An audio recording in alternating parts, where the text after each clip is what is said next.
I've worked at this company for 6 years, mostly in the background. Spreadsheets, vendor calls, quiet lunches at my desk. I'm not invisible, but I've made peace with being the guy who doesn't make noise. People come and go, promotions happen above my head, and I just keep things moving. Numbers are honest, people rarely are. That morning started like any other Tuesday. Coffee that tasted like burnt paper, inbox already half full, and the dull hum of small talk bouncing off the cubicles. Laura was louder than all of it. She always was. She'd joined the team about a year ago, confident, overqualified by her own description, and loud in a way that demanded attention. Her laugh carried through glass walls. Her perfume hit before she did, and every sentence she spoke had an unspoken "you're welcome" at the end. Most people tolerated her because she hit deadlines.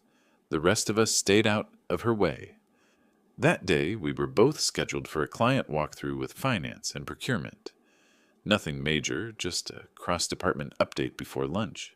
But she'd been tense since morning, tapping her nails against the desk, checking her reflection in her phone, whispering something about idiots in purchasing.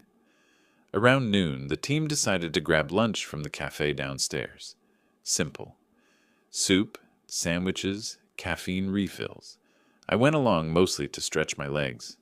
Laura was ahead of me in line, phone in one hand, attitude in the other. The cafe staff knew us by sight, polite, tired people who'd seen every variation of corporate impatience. The girl at the register was new. I could tell by the way she kept double-checking the buttons on the screen. Laura gave her an order that sounded more like a demand. When the girl misheard the dressing choice, Laura's sigh was loud enough to turn heads. "No, I said honey, mustard. How hard is that?" The cashier apologized softly, hands trembling a little. The line was long, restless. People glanced at each other, pretending not to watch. I was right behind Laura, holding a tray, feeling the secondhand embarrassment crawl up my neck. "It's fine," I said quietly, trying to diffuse it. But Laura didn't want fine. She wanted an audience. "Are you serious right now?" she snapped, turning toward me like I'd joined the offense. "Why are you defending incompetence?" I blinked. "Laura, she's new." "Then maybe she shouldn't be here." Her voice went up another octave. "Get me the manager." The words hit the air like a gunshot. Sharp. Final. The cafe went still. Even the espresso machine stopped hissing, like it knew better than to interrupt. The cashier's eyes filled with tears, and the rest of us froze in that awful suspended moment where no one wants to be human first. "Laura," I said low, "you need to stop."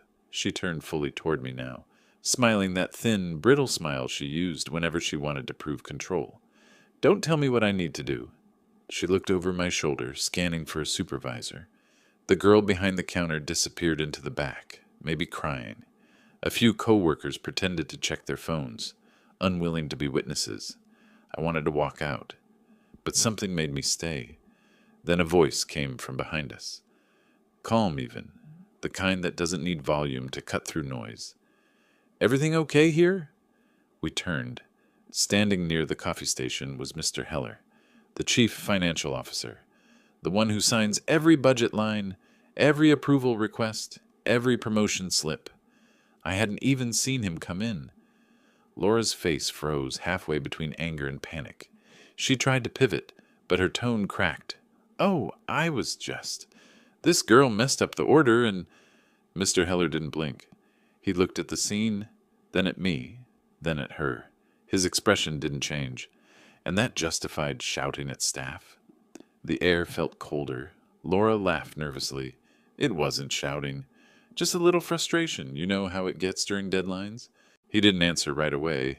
He simply said, "I do, but I don't shout at people earning 1/10 of my salary when it happens."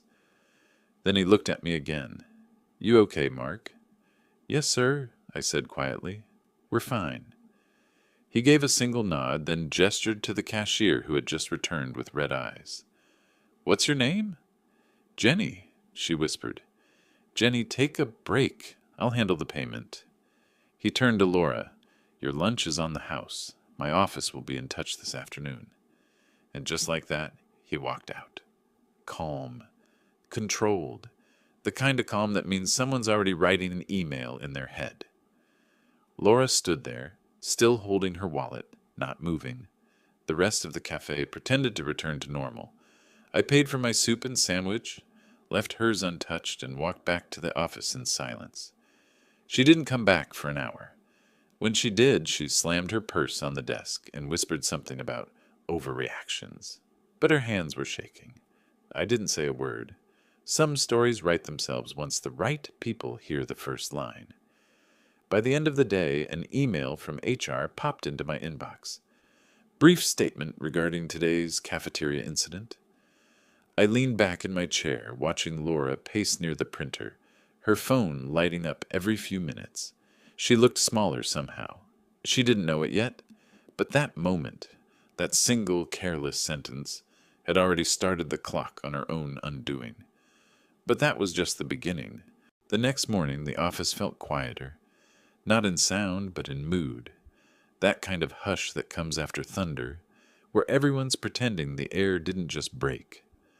Laura came in late, sunglasses on, clutching a cup of coffee like it was armor. She didn't look at anyone. Not me, not the interns whispering near the copier, not the receptionist who smiled too tightly as she passed. HR hadn't sent out anything official yet, but everyone knew. News travels faster than policy memos. By 9:30, I'd overheard 3 different versions of the story. In one, she'd thrown her drink. In another, she'd cursed at the CFO. And in the third, she'd burst into tears and apologized on the spot. The truth didn't matter. The phrase, "get me the manager," had already done its work. It stuck like tar. I tried to focus on my tasks, invoice verifications, vendor approvals, the kind of mindless detail that usually steadied me. But it was hard not to notice how Laura's confidence had shrunk. Normally, she'd stroll across the open floor, loud, alive, wearing her authority like perfume. Now she stayed glued to her desk, eyes darting toward the glass conference room every time someone from HR walked by. Around noon, she finally spoke to me. "You told him I yelled, didn't you?" Her tone was sharp but thin, like a blade that's lost its weight. "I didn't tell anyone anything," I said. "He was standing right there." She exhaled hard, almost a scoff. "He shouldn't have been there in the first place. CFOs don't hang out in cafeterias." Maybe he wanted coffee. "Don't be smart." She rubbed her temple. "You think this is funny?" "No," I said quietly. "I think it's sad." Her eyes flashed. "Don't pity me, Mark. I've been in worse situations." "Maybe that's the problem," I replied. She opened her mouth, closed it, then turned back to her screen. The conversation died there, but the tension didn't. That afternoon, an email landed in both our inboxes. Meeting request, 3 p.m. with Mr. Heller and HR. Laura's chair squeaked when she leaned back. "You too?" "Apparently," I said. She stared at her monitor, jaw tight. "Fine. Let's get this circus over with." At 2:59, we both stood outside the conference room. The blinds were half closed, the table inside reflecting the gray light of an overcast sky. Mr. Heller was already there, reading something on his tablet. Beside him sat Karen from HR, polite, unreadable, the kind of woman who could write up your termination and wish you a good weekend in the same breath. Laura entered first, shoulders squared. I followed. "Thanks for coming," Heller said, voice even as ever. "This won't take long," Karen clicked her pen. "We just want to clarify what happened yesterday." Laura jumped in before either of them could continue. "It was a misunderstanding. The cafe girl got my order wrong, twice, and I raised my voice. I've already apologized to her." "You apologized?" Heller asked, eyebrows lifting slightly. "Yes," she lied without blinking. Karen made a small note on her pad. "Jenny's statement doesn't mention an apology." Laura's jaw tightened. "Maybe she forgot. People forget things when they're embarrassed." "And you?" Heller asked softly. "Were you embarrassed?" She hesitated. "Of course. I didn't mean for it to... Look, I've been under pressure. The new reporting structure has been a nightmare, and..." Heller cut her off gently. "I understand pressure, but pressure doesn't justify cruelty." Her mouth opened, then shut again. He continued, calm, deliberate. This company doesn't operate by volume. We operate by respect. That goes for everyone, from janitorial staff to management. She crossed her arms, defensive. So I'm being punished for having a bad day? You're being reminded, he said, that your behavior represents us, and yesterday it didn't. He turned to me. Mark, you were present? Yes, sir. Did she apologize after I left? I glanced at Laura. Her stare was heavy, pleading behind the pride. I thought about lying, about saying something neutral, something harmless. But truth is a strange thing. Once you start protecting it, it starts protecting you back. No, I said. She didn't. Silence. The kind that eats seconds. Laura let out a low laugh, bitter. Unbelievable. You're really doing this? I'm answering a question, I said. Her chair scraped the floor. You know what? Fine. Do what you have to do. I'm not groveling for a barista's feelings. Heller's expression didn't shift. That's noted, he said quietly. Thank you, Laura. HR will follow up with next steps. Her face drained. Next steps? Policy review and coaching, Karen said, tone neutral. Standard process. Laura looked ready to argue, then thought better of it. She stood abruptly. This is ridiculous. She left the room without waiting to be dismissed. The door clicked shut behind her. Heller set down his tablet and looked at me. Thank you for being honest. I wasn't trying to make trouble. Trouble makes itself, he said. You just didn't lie for it. He gathered his notes. One more thing. We're reviewing department interactions for next quarter. I'll be observing the team for a few weeks. Informal, don't worry. I nodded, though I could already feel the ripple forming.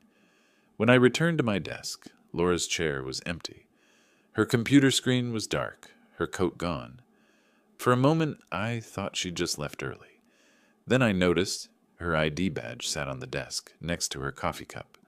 Nobody said a word, but everyone noticed. That afternoon stretched long and strange. Emails came in, phone calls went out, and beneath it all, whispers ran like current. By the time I shut down my computer, the sun had dipped low, tinting the windows gold. I walked past the HR office and saw the lights still on inside.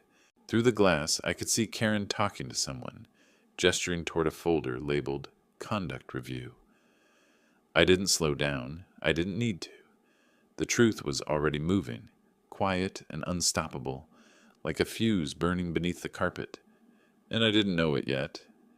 But that decision, that single refusal to lie for her, would cost Laura everything. And then silence, the kind that means something's gone wrong. Laura didn't come in the next day, or the day after. Her desk sat there half alive, a mug with lipstick marks, a half-dead plant, the faint perfume that clung to her chair long after she was gone. People asked quietly, "Is she on leave?" HR said she was under review. In corporate language, that means we're deciding how hard to drop the axe. By the end of the week, Mr. Heller's presence in our department had gone from rare to routine. He'd appear without warning, leaning against door frames, flipping through reports, asking calm, simple questions that somehow revealed everything. I'd catch him by the printers sometimes, just watching, listening. The tension was slow poison. Everyone tried to act normal, but eyes darted faster. Laughter died quicker. Laura's name became a shadow, never spoken too loud, like she could reappear if you said it 3 times. Friday morning, I was reviewing purchase orders when my manager, Colin, leaned over the cubicle wall. "You free for a second?" "Sure." He motioned me into a side office, closed the door. "You've been here the longest. Be honest with me. Did Laura ever, cut corners?" I frowned. "Cut corners how?" "Expense reports, vendor approvals, anything shady." I shook my head. "Not that I saw." He sighed, rubbed the back of his neck. "Because Heller's been digging through last quarter's expense logs. There are anomalies, purchases with no matching receipts, vendors that don't exist." That landed heavy. "You think she—" "I don't know what I think," he said, But if she padded numbers under my name, I'm dead too. That was the moment the air changed. It wasn't about one bad lunch anymore. This was something bigger. I went back to my desk, but concentration was impossible. My screen was a blur. Around 10:15, the CFO's assistant walked past with a sealed envelope, her face careful, rehearsed. She knocked on Colin's door, went in, came out 3 minutes later. His face was white. By noon, word spread. Laura had been formally suspended pending an internal audit. Someone from compliance was already pulling transaction histories. Still, part of me didn't believe it. For all her arrogance, Laura was sharp. She knew policy inside out. If she'd been sloppy enough to leave a trail, something serious had gone wrong. That afternoon, as people trickled out for lunch, I stayed behind. I could hear muffled voices from the CFO's conference room. Then suddenly, yelling. Laura's voice.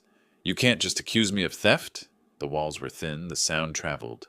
Another voice, Karen's, tried to calm her down. Heller's stayed steady, low. "I'm not accusing you," he said. "I'm showing you." There was a pause, then the scrape of a chair. Laura again, louder. "That vendor was approved months ago.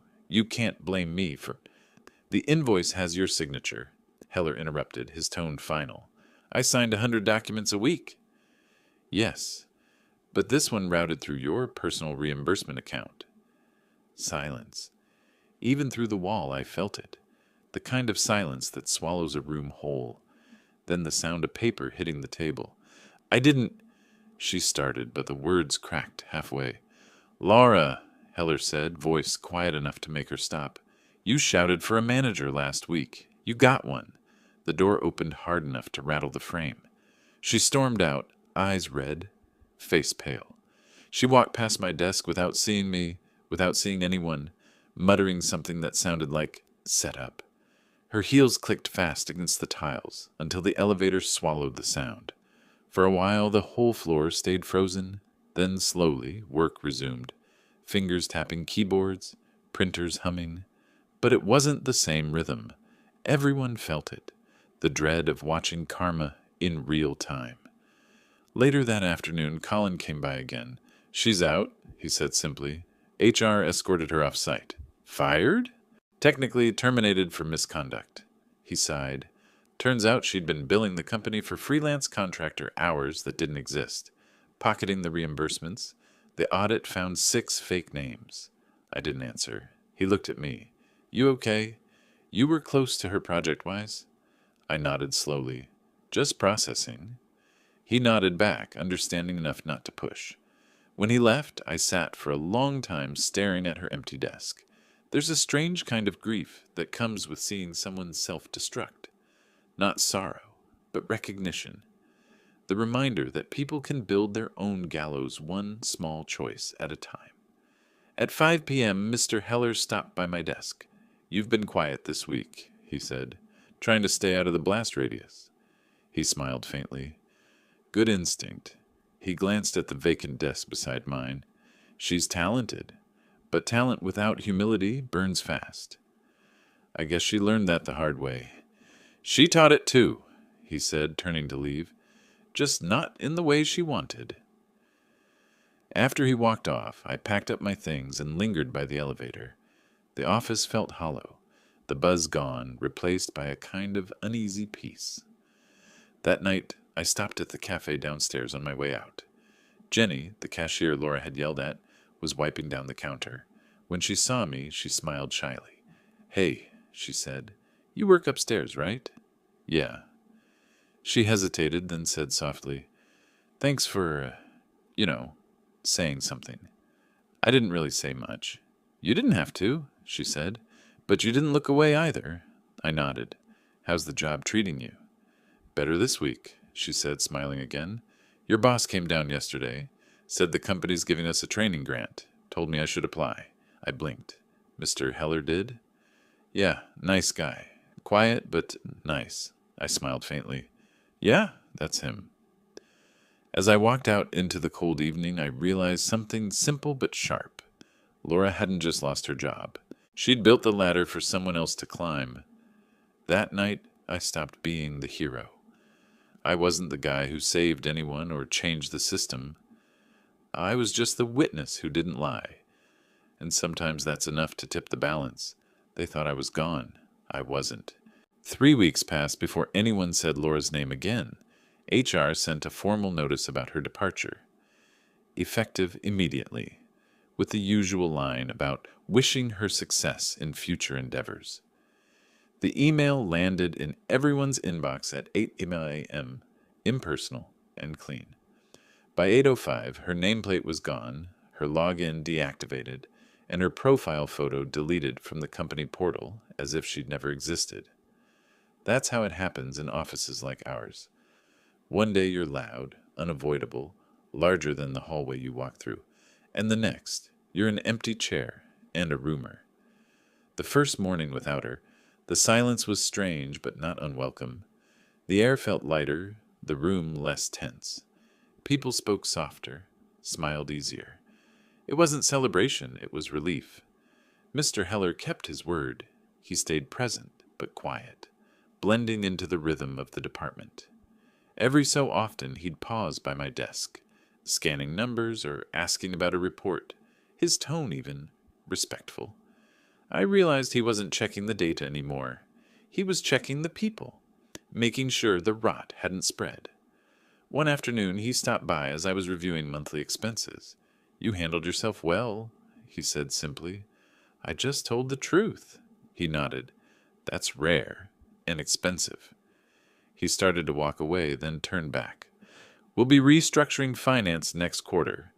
I want you to take over project accounts. It's not a promotion on paper, but it's more trust. Use it well." I didn't say much, just nodded, but the weight of it landed. Trust is the real currency in a place like this, and once you lose it, no title can buy it back. By the end of that week, I'd moved into a slightly larger cubicle with a window. Nothing special, but enough space to breathe. The view overlooked the parking lot, where every morning I'd watched Laura's silver SUV pull in 10 minutes late. Now that spot stayed empty. Every morning, without fail. It's strange, the little details your brain keeps. The way her laugh used to echo from the break room, the rhythm of her heels on tile, the faint click of her acrylic nails on a keyboard. Those sounds had filled the office, and when they vanished, it was like someone turned off a constant static you didn't realize was draining you. One night, long after most people had gone, I stayed late to finish a quarterly closeout. The building was quiet, just the hum of air vents and the low flicker of fluorescent light. When I went down to the lobby to grab water, Jenny, the cafe cashier, was mopping near the counter. She smiled when she saw me. "You guys work too hard up there," she said. I shrugged. "You could say that." She leaned on the mop. "You know, that woman, the one who yelled at me, I felt bad for her. Not at first, but later." "Why?" "She looked like someone who didn't know how to stop performing," Jenny said softly. Like she'd been acting for so long, she forgot where the mask ended. I nodded slowly. "Yeah, that sounds about right." Jenny smiled faintly. "You didn't say anything cruel that day. You just stood there. That's rare, too." "Maybe I was just tired," I said. "Maybe," she replied, her tone gentle but knowing. On my way out, I passed the glass entrance. The reflection of the office behind me looked calm, orderly, like nothing had ever gone wrong there. But it had, and somehow it mattered. 2 days later, I saw Laura again. It was a Saturday afternoon at a grocery store near my apartment. She was in the self-checkout line, hair tied up, wearing an oversized hoodie, eyes hidden behind sunglasses. She didn't see me at first. When she did, she froze. That split second of recognition followed by something that looked almost like guilt. "Mark," she said finally, voice small. "Laura." We stood there, two people bound by one bad afternoon and all that came after. For a moment, neither of us knew what to say. She looked tired, not angry, not proud, just worn. "You probably think I got what I deserved." I looked at her. "I think you got what you chose." She nodded, eyes glistening just a little. "Yeah, I did." We stood in silence. Then she said quietly, "You know, I replay that day a lot. The cafe. I can't believe I was that person." "You were that person," I said gently. "But you don't have to stay her." She gave a small, humorless laugh. "I guess that's the part I'm figuring out." The machine beeped behind her. "Please remove item from bagging area." And she flinched like it was yelling again. She gathered her groceries, mumbled a goodbye, and walked out into the sunlight. I watched her go, feeling nothing cruel. No victory, just closure. That night, I sat on my balcony with a beer, the city hum stretching far below. I thought about how fast a life can tilt. One sentence, one moment, one pair of eyes in the wrong place at the right time. I thought about the CFO's calm voice, about Jenny's quiet strength, about how some lessons come wrapped in humiliation because that's the only way they stick. Then I thought about myself, about how I'd spent years fading into the background, keeping peace at the cost of self-respect, and how for once I hadn't stayed silent. The next Monday, I arrived early. The sun hadn't yet hit the windows and the building was still asleep. I made coffee in the break room, the same burnt flavor as always, and stood by the window, watching the parking lot fill. People came in one by one. Nods, greetings, the gentle hum of another beginning. Mr. Heller passed by, briefcase in hand. "Morning, Mark." "Morning, sir." He stopped. "Feels different in here lately, doesn't it?" "It does." "Good," he said, smiling faintly. "Keep it that way." He walked off, and for the first time in a long time, I realized the quiet wasn't empty anymore. It was earned, because sometimes karma doesn't shout or rage or make a scene. Sometimes it just whispers, "You can stop now. It's over." I turned back to my desk, opened my laptop, and began my day. Numbers again, clean and honest. Outside, the world moved on, fast, loud, forgetful. But in that small corner of the office, peace finally took up space. And this time, nobody needed a manager.